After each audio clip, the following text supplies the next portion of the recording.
Bem-vindos ao nosso podcast, que faz parte de uma das atividades da disciplina extensionista de Direitos Humanos.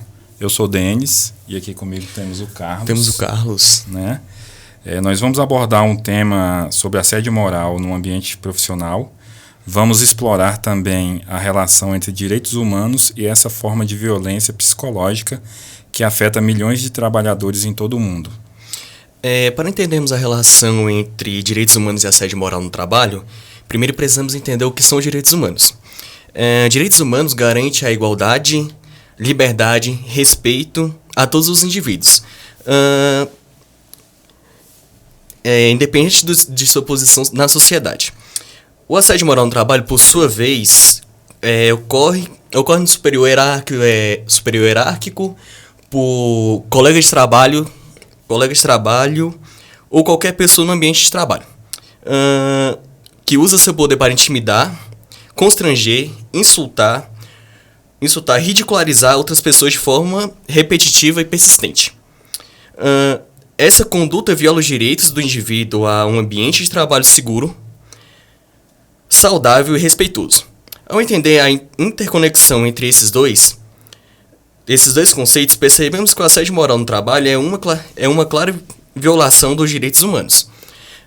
Ele também nega a dignidade, o respeito a todos os que todos os trabalhadores merecem. Além disso, o assédio moral também pode afetar negativamente a saúde mental das vítimas, gerando consequências devastadoras. Bom, é importante destacar que existem instrumentos internacionais de direitos humanos que abordam a questão do assédio moral no trabalho. A Declaração Universal dos Direitos Humanos e as convenções da Organização Internacional do Trabalho estabelecem padrões e princípios que os governos e os empregadores devem seguir para proteger os direitos humanos no contexto do trabalho. Combater o assédio moral no trabalho não apenas protege os direitos humanos dos trabalhadores, mas também contribui para um ambiente de trabalho mais saudável, produtivo e justo.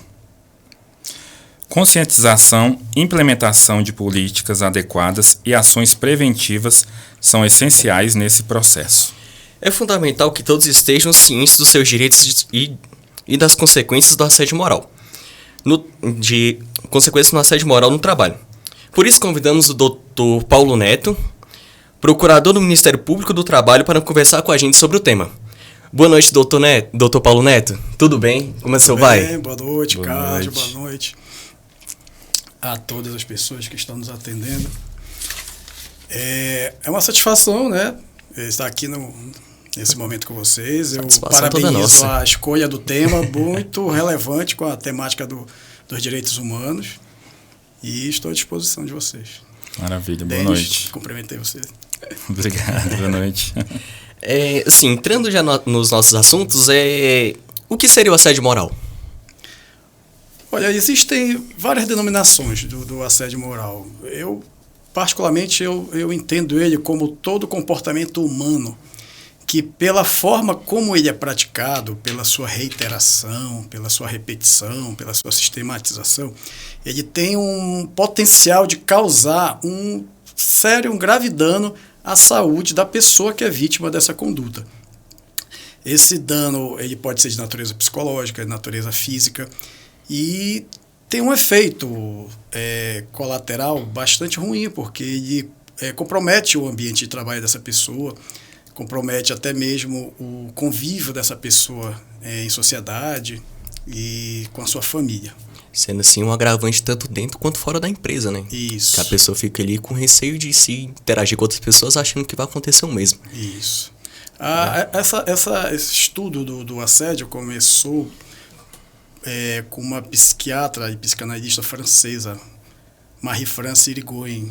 Começou a partir de relatos de pacientes dela, começou a estudar a temática, né? Entendi. Então ela percebeu que o trabalhador ele não adoecia assim, de um modo instantâneo, ele adoecia no dia após dia, né? Cada dia de constrangimento, de perseguição, O trabalhador ia embora para casa se sentindo humilhado, cabisbaixo, ia minando a força dele com o tempo.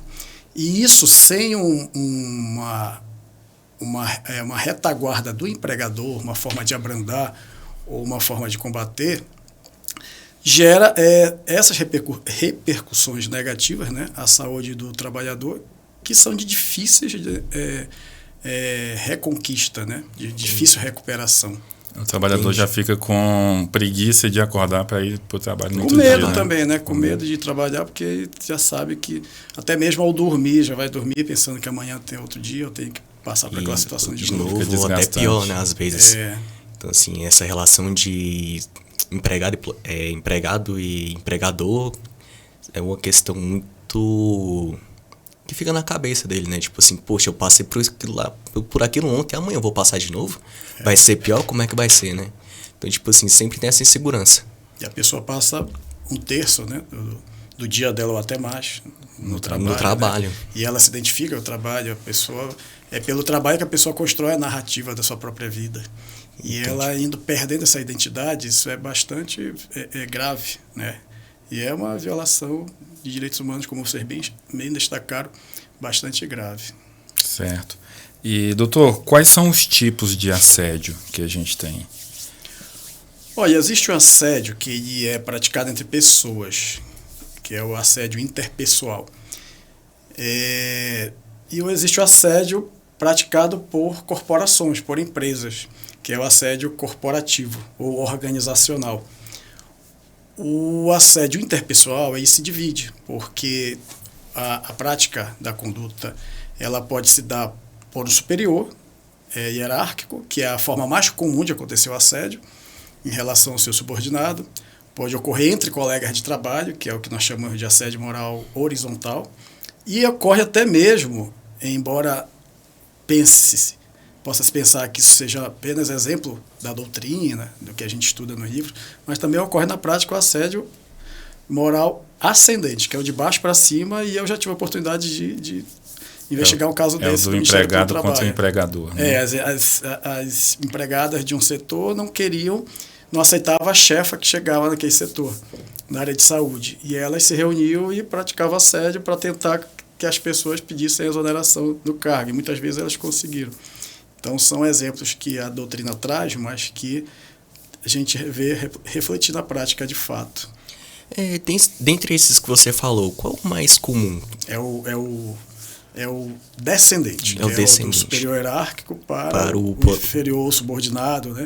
A relação de poder ela acaba não sendo muito bem apreendida por certas pessoas. Né? Entendi.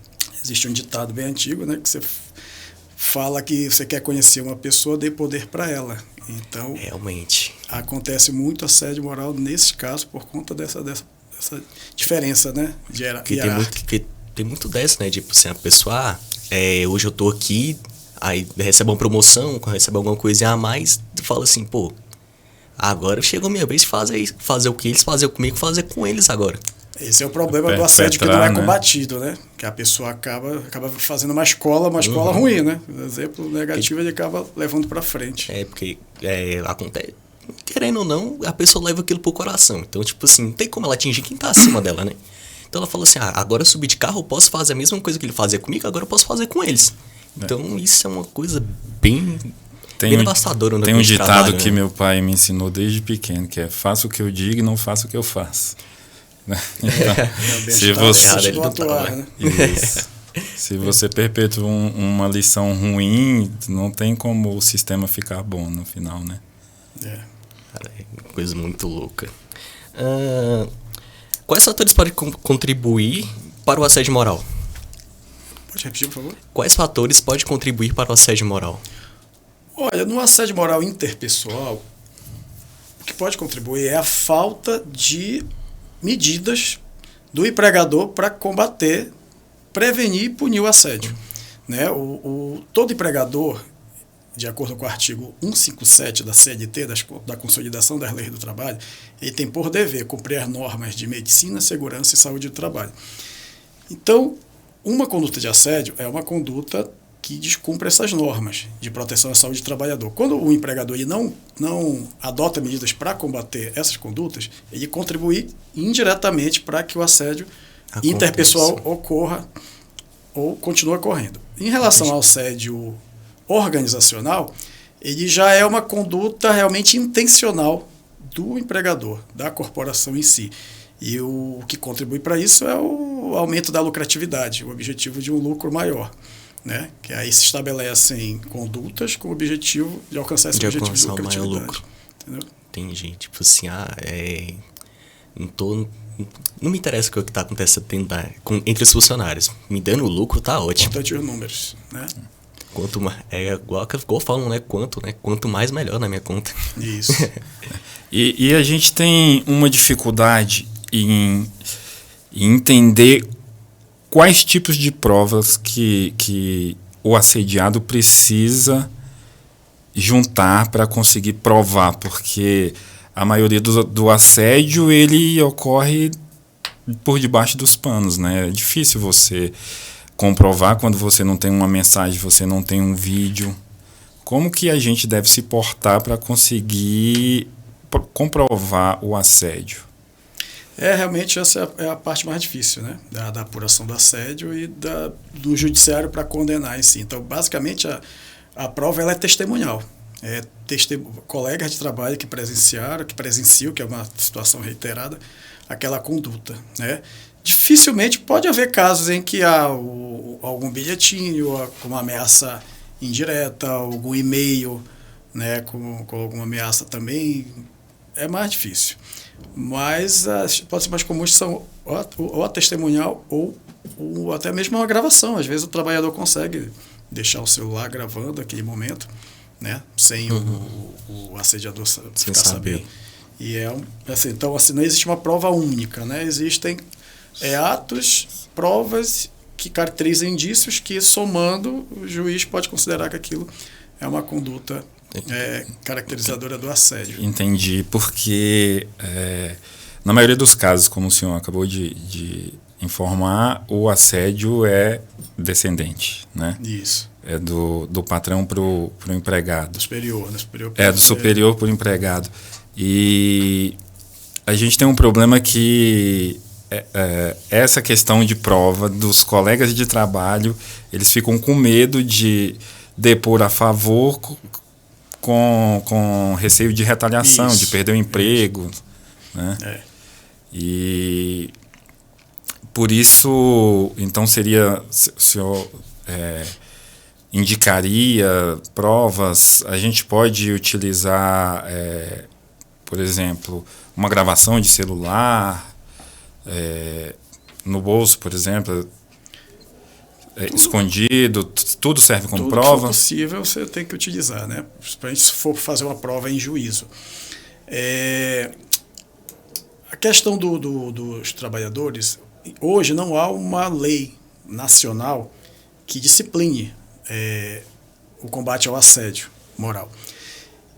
Essa lei é importante justamente por um caso desse, como você citou, que não há proteção contra a retaliação para a vítima nem para a testemunha, né? Então, enquanto não houver essa lei disciplinando, dando essa garantia para a pessoa que denuncia, para a pessoa que testemunha, é necessário que os trabalhadores se unam, né? Os trabalhadores sejam empáticos. E eu sei que é difícil, né? A pessoa, porque ela está preocupada com o emprego dela. Mas a pessoa tem que lembrar que, em algum momento, se o colega está sendo assediado, ela pode ser a próxima vítima amanhã. Então, a união nesse momento, a união, né, dos trabalhadores é muito importante. Porque, tipo assim, fica todo mundo aqui naquele mesmo ciclo, né? Ele falou, se eu falar também, quem me garante que eu vou... A maior preocupação é ter um emprego, ter ali o seu salário todo mês. Isso. Então, assim, a partir do momento que um sai dessa bola... os outros ficam, se eu for também, eu posso perder meu emprego. Como é que eu vou sustentar minha família? Sempre tem esse tipo de pensamento, né? Sempre bota na família, bem-estar, saúde em primeiro lugar. Igual, tem muitas empresas que dão plano de saúde, dão uma série de benefícios. Então, assim, a pessoa fica com medo de denunciar, com medo de falar alguma coisa e perder isso tudo, né? Que, de certa forma, ajuda dentro da sua casa. É verdade. E dando andamento ao assunto, sofri assédio. Consegui indícios ou provas para denunciar. Aonde que o trabalhador que foi assediado ele pode denunciar? Quais os órgãos? O ideal é que a própria organização, o próprio órgão público, a própria empresa, ela tenha um canal de denúncias interno, né, para receber e apurar esses atos, né? Porque isso, ela vai estar fortalecendo o ambiente de trabalho dela, ela vai estar mostrando que ela tem preocupação com a saúde dos trabalhadores dela, né? E ela vai estar instalando uma cultura de combate efetivo ao assédio, seja assédio moral, seja assédio sexual, né? Então, esse canal ele tem que ser de fácil acesso, ele deve permitir a apresentação de denúncias de modo anônimo,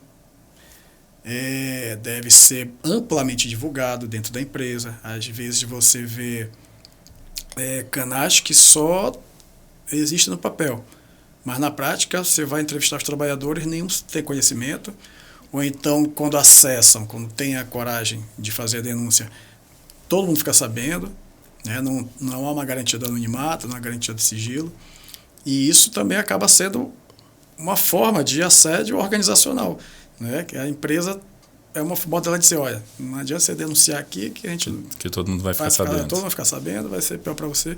Isso acaba também inibindo a atitude do trabalhador, né? Então, enquanto não houver essa lei garantindo aí, né, essa proteção contra a retaliação, fica mais difícil. Mas o que nós verificamos no dia a dia, o que nós também instamos a empresa a fazer, é criar esses procedimentos internos para ela própria, né, apurar, combater e punir esses atos de assédio. E o trabalhador pode procurar, por exemplo, empresas pequenas, né? Isso, quando não ocorre. Qualquer empresa, você verifica que você fez denúncia, não recebeu resposta. A denúncia ela pode ser feita ao Ministério Público do Trabalho, né? Diretamente no site da MPT, você pode fazer uma denúncia anônima. É importante que você traga elementos mínimos para uma investigação. Quais são esses elementos? O que aconteceu? Quais são os fatos? Quem pratica? Quando ocorreu? Né? Se foi mais de uma vez? Se alguém testemunhou? Quem é essa pessoa que testemunhou? Qual setor? Entendeu? Entendi. São elementos mínimos, o nome da empresa, endereço. Elementos mínimos para a gente conseguir fazer uma investigação a partir daí. Também pode ser feito pelo site do Ministério do Trabalho e Emprego, Conselho Tutelar, CRAS, CREA, onde a pessoa diz que 100, sindicato da categoria, entendeu? Qualquer forma de denúncia, desde que contenha esses elementos mínimos, para poder chegar ao MPT. Assim, vocês conseguirem chegar e fazer investigação sobre, né, tipo assim, o caso que ocorreu, quem mais pode estar sendo vítima disso, né, dentro dessa empresa. Então, assim, é bom a gente saber desses canais, até para passar para as pessoas que vão assistir, que estão nos assistindo, que, tipo assim, tem muitas pessoas que não têm a mínima ideia de onde denunciar. Igual, tem muita pessoa que não sabe do site do MPT para fazer uma denúncia. Então, assim, é bem importante a gente ter essa base de informações, que a gente possa repassar essa base de informações. Isso. E a gente sabe que a CLT, ela disciplina vários condutos que tanto o empregador quanto o empregado tem que seguir, né? E existe alguma lei para punir o empregador que pratica assédio moral? Infelizmente, como eu falei, não existe essa lei que regulamente o assédio moral em âmbito nacional, né? No ano passado, em 21 de setembro de 2022, foi editada uma lei 14.457. Ela trata especificamente em relação à violência contra a mulher. Ela criou o programa Emprega Mais Mulheres, e no artigo 23 dela, ela traz a obrigatoriedade das empresas instituírem canais de recebimento, adotarem medidas de combate ao assédio sexual e às demais formas de violência do trabalho. E o assédio moral é uma das formas de violência do trabalho. Então, ela fala que a empresa tem que ter um canal de denúncias, ela tem que receber essas denúncias, garantir o anonimato, garantir o sigilo do denunciante, ela tem que estabelecer normas internas de conduta e comunicar essas normas internas aos empregados, às empregadas, quando eles entrarem já saberem quais são as normas que funcionam ali dentro. Ela estabelece que devem ser adotados procedimentos de apuração, do assédio e de demais formas de violência e punição ao assediador, se for o caso, após a apuração. O problema dessa lei é que ela se restringe às empresas que têm a CIPA, que é a Comissão Interna de Prevenção de Acidentes, que agora também virou Prevenção de Acidentes e Assédio. E não são todas as empresas que têm CIPA. Mas, independentemente disso, ela acabou sendo um avanço para o que nós tínhamos, porque não havia nenhuma legislação estabelecendo essa obrigatoriedade, né? O Ministério Público ajuizava ações pedindo que isso fosse criado no âmbito das empresas, mas com base em princípios do direito do trabalho, princípios do meio ambiente de trabalho, que o MPT trazia para criar essas obrigações. Mas não existia uma lei, agora existe pelo menos essa lei aí, já nos ajuda muito. E em relação à administração pública federal direta, neste ano foi editada uma lei em 3 de abril, estabelecendo que os órgãos devem também adotar medidas idênticas em relação ao assédio sexual, restringir o assédio sexual, não trouxe assédio moral. Já as empresas públicas e sociedades de economia mista já tem uma lei 13.303 de 2016 que estabelece essa obrigatoriedade também em relação às empresas públicas. Então, é o que nós temos hoje, né? O assédio moral ele não é crime. Existe um projeto de lei do ano de 2021, tramitando, atualmente está no Senado, para torná-lo crime, mas ainda não é. Já o assédio sexual, ele é. O assédio sexual por chantagem, porque existem 2 tipos de assédio sexual, por chantagem e por intimidação. Por chantagem é aquele feito pelo superior hierárquico, com o objetivo de obter uma vantagem em relação a uma troca sexual. E o outro tipo de assédio, que por intimidação, não existe, que é piadinhas de cunho sexual, né, algumas brincadeiras no ambiente do trabalho. Esse não foi tipificado como crime, mas pelo menos sexual é. E a gente verifica que essa diferença é importante porque os casos de assédio sexual são bem inferiores aos casos de assédio moral. Talvez essa possibilidade da pessoa ser presa sirva como freio, né, para que as hipóteses de assédio sexual, né, sejam bem menores do que as de assédio moral. Também você falou do assédio sexual. Muitas mulheres têm medo de denunciar. Tipo assim, medo de ir lá e falar assim, pelo próprio constrangimento mesmo, chega lá e falar assim, poxa, como é que eu vou falar isso que meu patrão fez isso? Isso, tem. É necessário um boletim de ocorrência prévio? Não, não é necessário, mas elas realmente, esse medo é grande. Elas têm o medo do julgamento. Do julgamento, né? Das pessoas acharem que elas deram aso a isso, permitiram que isso acontecesse, tendo a exposição, tanto que as condutas de assédio sexual, quando a gente apura, a gente deixa um inquérito sob sigilo, o ajuizamento da ação também a gente pede sigilo processual para não expor as vítimas. Não expor as vítimas. Mas é ainda muito mais constrangedor por conta desse aspecto, né? Tipo assim, além do sexual, a maioria dessas condutas são mais mulheres também? Tipo assim, por serem mais emotivas, algo do tipo assim? Como vítimas? Como vítimas, sim. A maioria são mulheres. Eles usam esse meio de falar assim, com emoção, essas coisas assim, pra chantagear, né? Constranger a pessoa. Então, cara, é muito... Não tem nem palavra que descreva isso, né? Tipo assim, você usar um ponto fraco de uma pessoa pra chegar lá e querer tirar vantagem dela. É muito violador, né? Demais, nossa. Não tem nem como pensar, não tem palavras que explica isso, né? Próxima pergunta. Como o assédio moral no trabalho pode interferir na saúde mental do servidor? O senhor tem algum conhecimento na existência, uma estatística que relaciona os casos de suicídio com assédio moral? Eu não tenho conhecimento dessa estatística, assim, porque o assédio moral, ele pode causar sérias lesões à saúde mental do trabalhador, né? Como ansiedade, depressão e até mesmo alguns casos extremos de suicídio. Esses casos de alguma pesquisa se foi feita em relação a suicídio, eu não tenho. Mas a gente verifica que no INSS existe um afastamento muito grande de trabalhadores por CDF, que são aquelas doenças relacionadas à saúde mental. Quando a gente começa a investigar um caso de assédio, a gente pede os afastamentos também por CDF. Se a gente vê que são elevados, aí já é um indício forte de que o ambiente está doente, né? O assédio, ele se caracteriza como um risco psicossocial, além dos riscos ocupacionais, que nós temos físicos, químicos, biológicos, e existem também os riscos psicossociais, e o assédio moral também é um desses riscos, o assédio moral, o assédio sexual.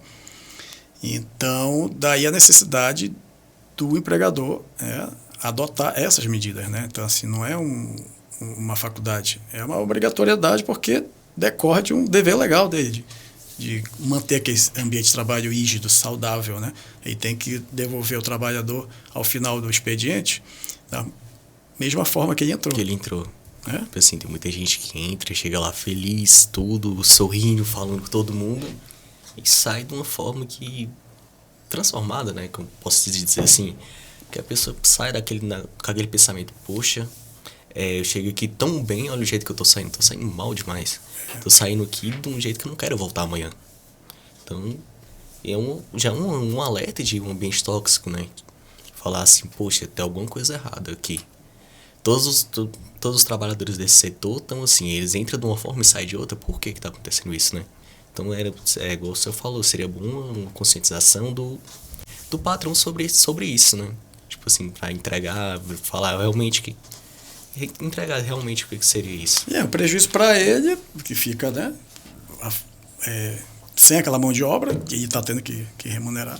É um prejuízo para a sociedade, porque esse empregado vai ser afastado, se empregado seletista pelo INSS, né, e é a sociedade que vai ficar financiando esse afastamento, ou se é o servidor público também vai estar recebendo também o benefício previdenciário. A sociedade que banca, né, no final tudo, né? A sociedade que é abarcando também. Então é um prejuízo para o empregador, para a sociedade, para a família. São prejuízos para todo mundo, né? Tipo assim, são prejuízos para todo mundo. Isso. E, doutor, diante dessas consequências de danos psicológicos, sociais, que o assédio moral no trabalho causa, como que o Ministério Público ele sugere tratativas? O senhor falou da comissão da CIPA, que agora também é de assédio. O Ministério Público ele dá sugestões de como lidar com questões entre o assediador e o assediado? Tem algum relato desse tipo?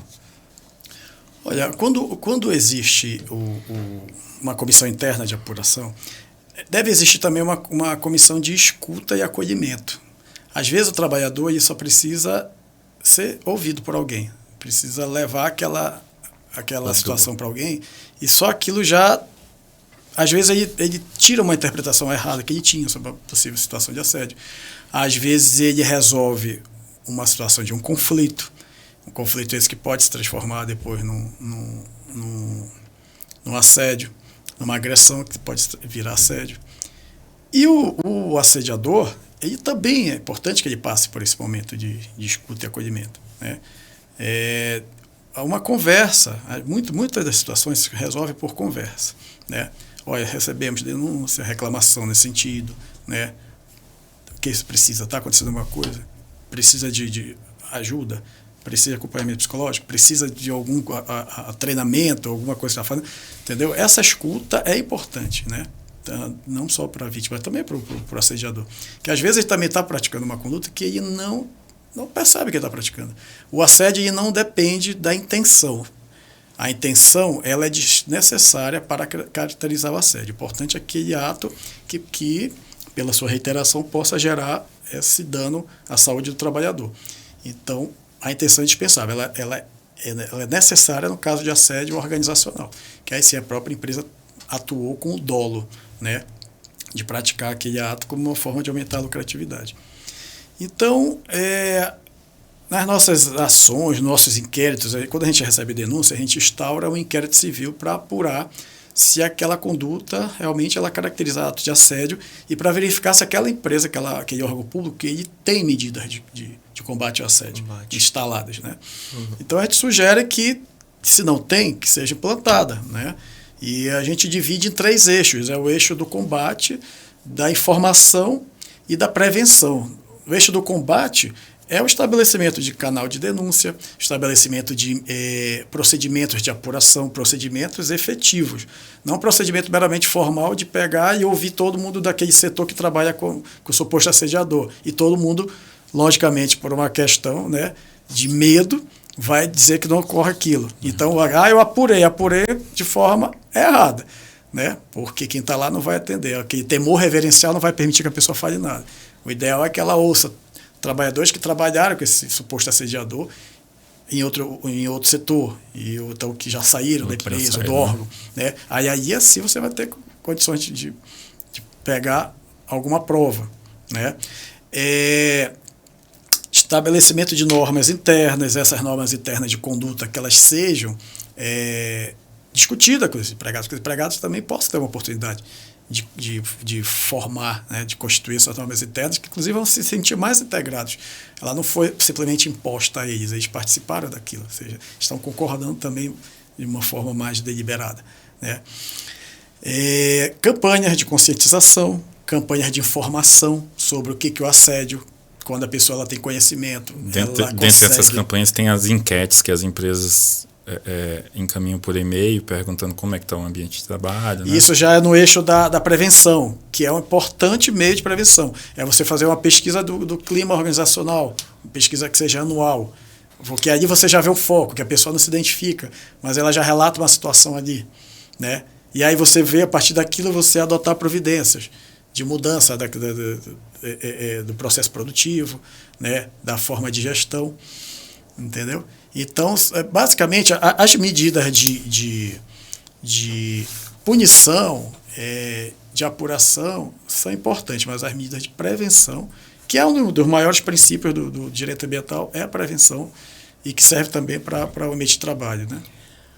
Sim, eu trabalhei numa empresa que ela tinha muito isso, tipo, de 2 em 2 meses, 3 em 3 meses, ela sempre enviava um relatório pra gente pra ver como é que a gente tava se saindo. E aí vocês não se identificavam? Como assim? Não botava seu nome, era anônimo, né? Era, isso. Aí, tipo assim, sempre de 2, 3, 5 meses, eles sempre enviavam esse negócio pra gente responder e pra ver como é que tava o ambiente de trabalho. Então, assim, onde eu trabalhava, cara, eles tinham muito sobre isso. Sempre o chefe sempre estava junto, sempre estava querendo saber como é que estava o ambiente. Então, assim, cara, era uma boa empresa que acolhia a gente. Não tinha aquela tem a questão da hierarquia, só que você tratava todo mundo igual. Então, assim, criava um clima totalmente amigável. Assim, tem muitas empresas que ocultam isso.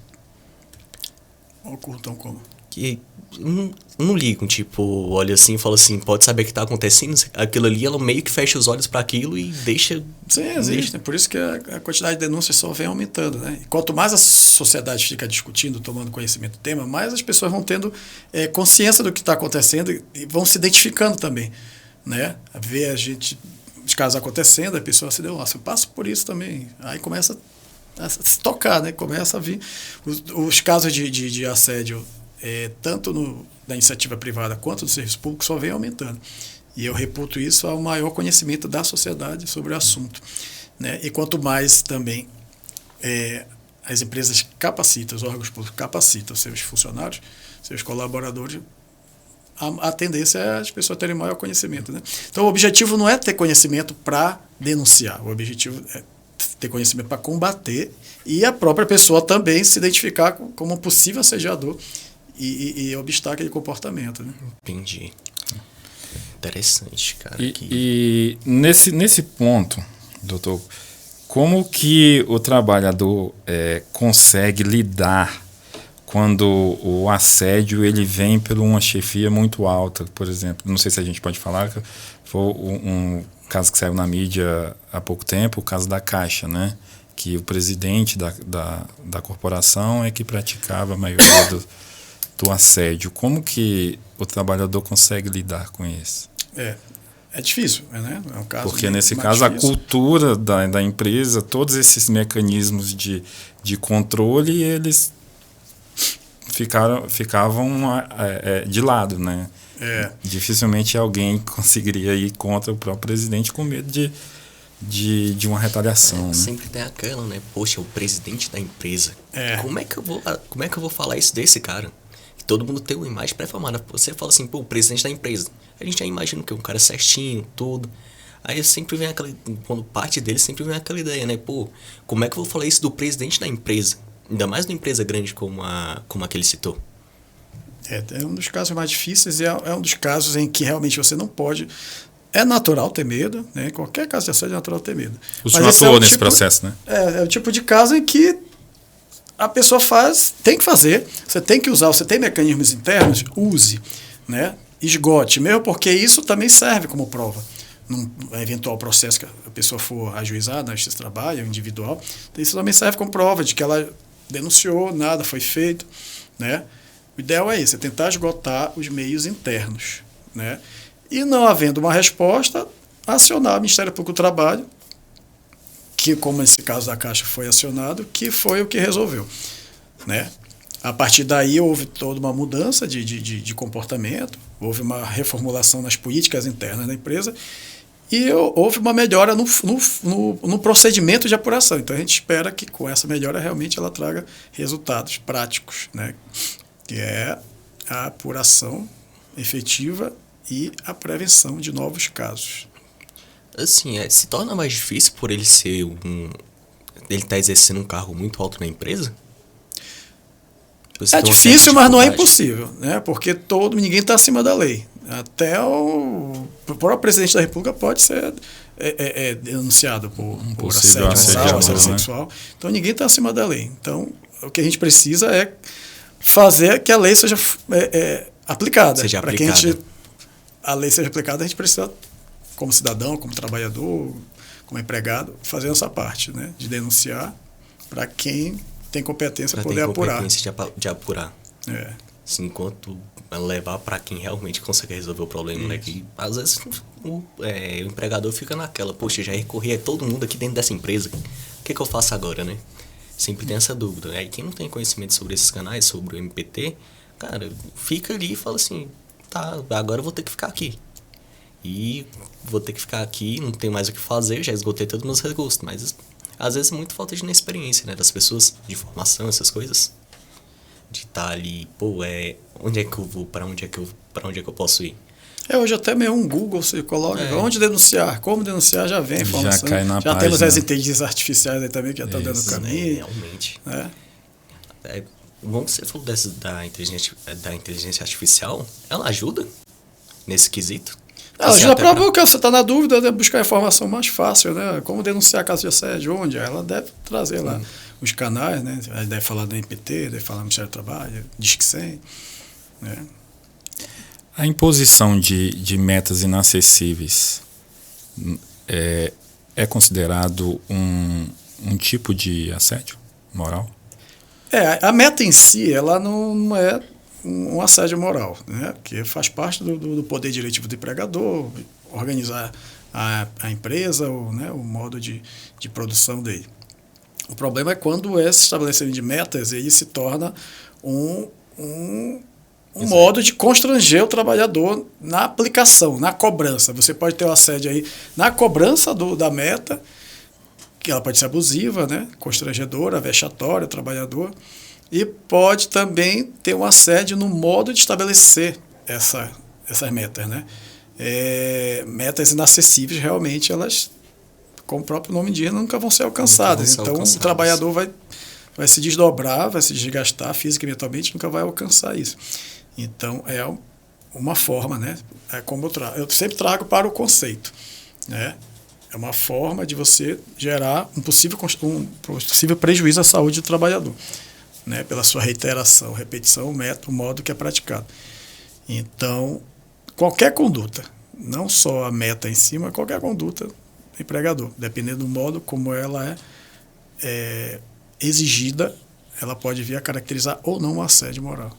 Porque nesse caso ela é mensal, em alguns casos quinzenal, semanal, dependendo do trabalho, então ela seria reiterada, né? Porque ser reiterada, mas é isso que eu te falo, tem que ver a característica dela, né? Se ela é algo assim, acessível, a maioria dos trabalhadores alcança, são poucos trabalhadores que não alcançam. Entendi. Né? Então a gente tem que ter cuidado para não banalizar o fenômeno do assédio, né? Porque quanto mais você banaliza, mais você perde a força de combate depois. Então a gente não pode levar tudo para o assédio, né? Tem conflitos, tem agressões que são pontuais, que não deixam de ser uma violação, né? Eu posso falar disso depois, mas não necessariamente o assédio. Então a gente tem que ter esse cuidado. E muito do que a gente recebe, algumas situações a gente recebe como assédio, mas a gente faz a adequação devida no momento do recebimento da denúncia. E aí isso aqui não é assédio, isso aqui já é um possível abuso do poder diretivo do empregador, a gente já descaracteriza, entendeu? Então as situações de assédio, quando elas vêm com os elementos mínimos que a gente recebe como assédio, entendeu? Entendido. Assim, você tem alguma estratégia, além dessa que o senhor citou, dessas que foi citadas, para prevenir isso? Tipo assim, até antes de ser contratado, a pessoa ser contratada, se subir de cargo, passa por um treinamento, algo do tipo, para evitar isso? Nos treinamentos da CIPA, inclusive essa lei, ela também fala isso, que nos treinamentos das atividades práticas da CIPA tem que trazer essas noções sobre assédio, né? Justamente para todo mundo ficar tomando conhecimento e um dia essa pessoa, que é hoje é trabalhador sem nenhuma função, ela pode vir ocupar uma chefia, um cargo superior. Sim. E ela já sobe com essa noção aí, né? Por isso que é importante essas medidas de informação, né? Essas campanhas de conscientização permanentes. A lei, inclusive, essa lei, ela traz que a cada 12 meses tem que haver essas campanhas. Justamente para pessoas ficar atualizadas sobre isso, nunca esquecerem, né? Às vezes situações novas vêm surgindo, né? E isso aqui pode caracterizar atos de assédio. Então, é importante que se tenha essa discussão no ambiente de trabalho, né? E assédio também quase todo dia pode surgir um novo, né? Tipo assim, quando a gente acha que já viu de tudo, a gente não viu nada. Então, assim, isso pode caracterizar que direto tem. Tipo assim, hoje tem um tanto e semana que vem já tem outro. Já tem mais assédio de outras formas e que agride mais a pessoa ainda. Era a minha próxima pergunta agora. Se a gente tem se há alguma inter-relação entre desvio de função e assédio moral. O desvio de função em si é um indício de um início de assédio moral? Normalmente ele é um abuso do poder diretivo do empregador. Entendeu? A caracterização dele como assédio vai depender das circunstâncias, caso concreto. Você verificar se aquele desvio de função está sendo proposital, se é um caso de servidor também, pode acontecer no serviço público, né? Que está sendo cobrado todo o tempo para fazer atividade que não é sua. Você precisa verificar se aquilo está sendo como um intuito mesmo de perseguir, de constranger, de humilhar, né? Então, só na apuração do caso concreto você vai ver. Se não, é típico abuso do poder do empregador, seja de privado ou público. Entendi. Isso, tipo assim, acontece muito entre casos de estagiário. Tipo assim, a gente tem essa ideia na cabeça, né, de que, bota pro estagiário fazer. Então, assim, a gente sempre tem essa. Aí pode ser que essa sobrecarga venha pro estagiário? Pode ser, qualquer pessoa pode sofrer o assédio, né? Estagiário, aprendiz, né? Às vezes, quanto menor o cargo, mais a chance, né? E aí ser suscetível ao assédio, né? Ao assédio. Tipo assim, eu tô muito ocupado para fazer isso, bota pro estagiário. Então, assim, acaba. O estagiário faz tudo, né? Faz tudo, eu pago para fazer tudo. Recebe pouco e faz muito. Então, mas o estagiário tá ali para aprender, né? Quanto mais serviço para ele, em tese, melhor. Tem que ter cuidado com isso, porque é isso que pode gerar, né? O que você não pode deixar ele em situação vexatória. Porque o estágio é regulamentado por lei, né? Ele está ali para as atividades práticas do curso que ele está fazendo, né? Então, assim, um favor de um serviço outro, assim, ok, né? Mas pode ser uma regra de ficar desviando também o estagiário daquele objetivo daquele curso dele. Também, como assim, que aí já pode não gerar um assédio, mas pode gerar um desvio do estágio. E o estágio é bem regulamentado. Qualquer desvio do estágio pode caracterizar é uma relação de emprego, inclusive. Porque querendo ou não, tipo assim, as pessoas estão entrando no mercado de trabalho agora, tipo, estagiário, menor aprendiz, esses negócios, eles não têm muita consciência disso, né? Então, assim, o chefe pode colocar pra fazer, ele vai fazer e falar assim, depois que ele começar a tomar consentimento, falar assim, pô, fiz isso no começo. Por isso que é importante também as pessoas, né, que trabalham juntos observarem, terem noção do que é o assédio, noção das atividades do estágio, que as próprias pessoas também podem denunciar uma situação dessa. Né? As gestões democráticas do serviço de saúde interno das empresas, elas podem contribuir com a redução do assédio? Tudo que for democrático contribui, né? Já dei o exemplo das normas internas, né? Os códigos de conduta e ética que sejam discutidos com o trabalhador. Você se sente parte daquilo, né?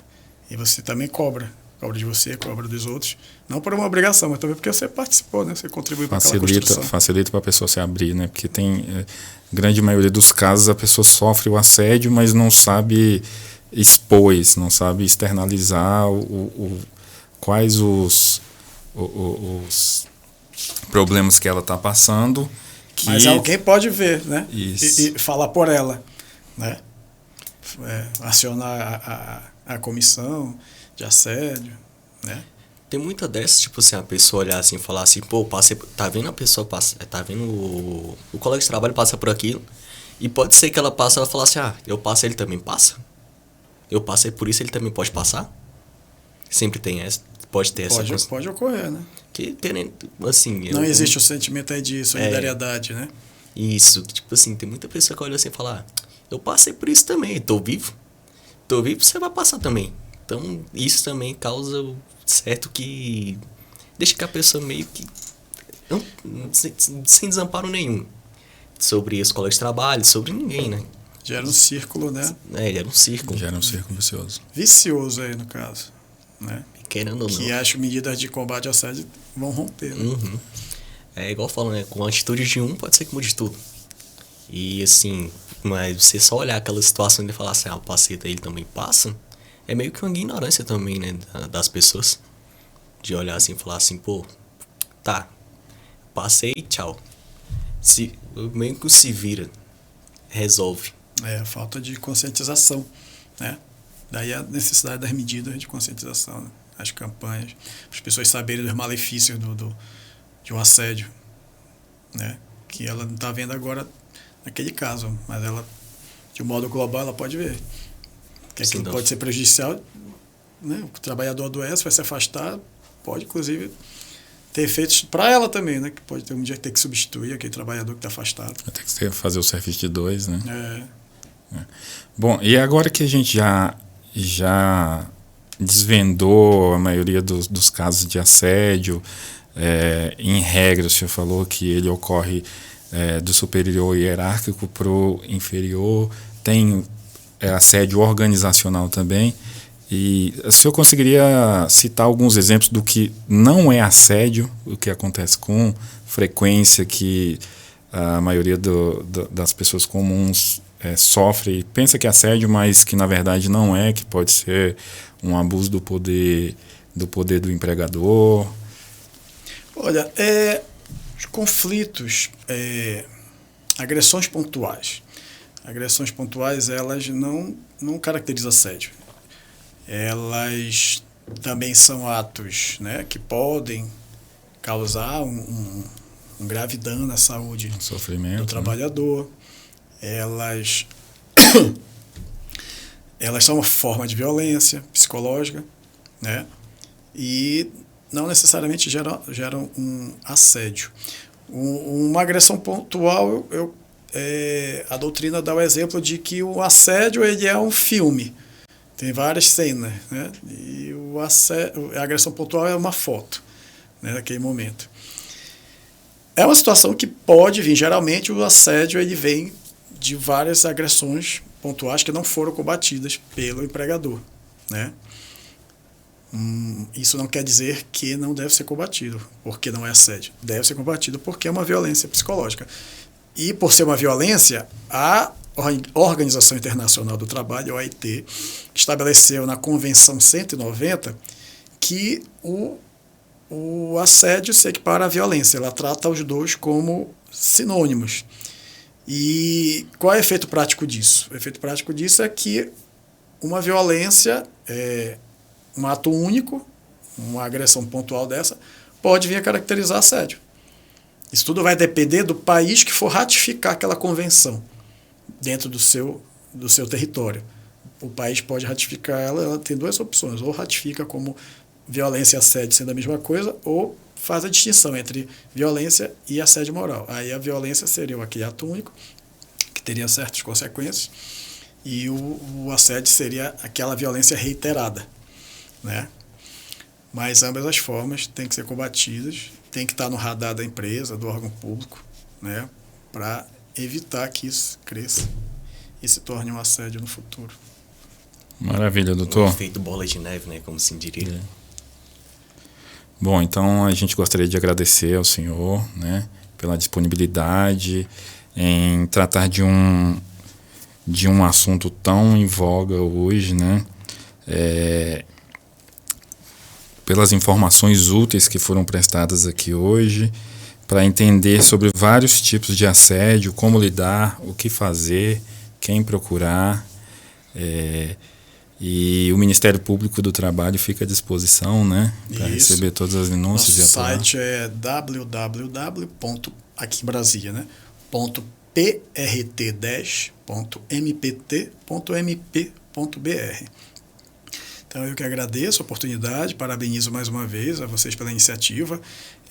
Gostaria de destacar que hoje é um dia simbólico, inclusive para o Ministério Público do Trabalho, porque é o dia 12 de junho, não é apenas Dia dos Namorados, é também o Dia Mundial e Nacional de Combate ao Trabalho Infantil, que se constitui uma das mais graves violações a direitos humanos da criança e do adolescente, e que deve ser combatida não só pelo Estado, mas pela família e pela sociedade. Também situações de assédio. Além da situação de assédio, o trabalho infantil pode ser denunciado pelos mesmos canais que eu já falei anteriormente. Então a gente está vendo que dia 12 não é só dia dos namorados. Isso. O povo hoje tirou o dia para te falar assim, hoje é feriado do dia dos namorados. Sempre tem alguma coisa muito importante, muito importante por trás disso. Bem, esse foi o tema debatido de hoje. Ele permeia no ambiente de trabalho e infelizmente faz parte do nosso dia a dia e precisamos combatê-lo. Todos têm o direito a um ambiente de trabalho digno, saudável e respeitoso. Quero agradecer também ao promotor Dr. Paulo Neto pela sua ilustre presença. E obrigado por, além de nos informar muitas pessoas também onde isso, o que é, o que não é. E caso isso aconteça, a gente sabe o que tomar, as medidas a serem tomadas. Obrigado, doutor, por essa experiência, por essas informações. Pela disponibilidade. Né, em tratar do assunto. Eu que agradeço, fico à disposição. Boa noite.